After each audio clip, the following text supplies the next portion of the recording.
So I'll share a little secret with you about the dogs and grooming. These dogs are very, very low maintenance. These dogs have not had a bath since they came into our house. You can smell these dogs. Stay with me. Go on, settle down. Who's a good boy? In terms of their maintenance, they're pretty easy to maintain. Even if they get muddy every now and again, you have to take a wet face cloth and sponge off their paws and wipe them dry properly. The other thing with the Finnish Spitz is they have what's called a double coat. So they do shed quite a bit, and they do like to be brushed.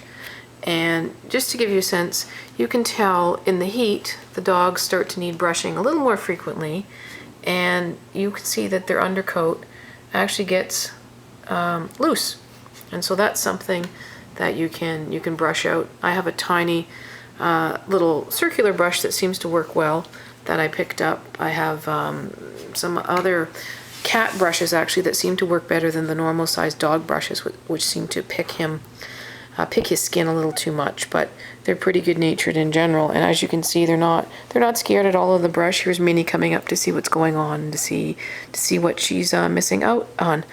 Other than that, their nails do need fairly frequent trimming as well.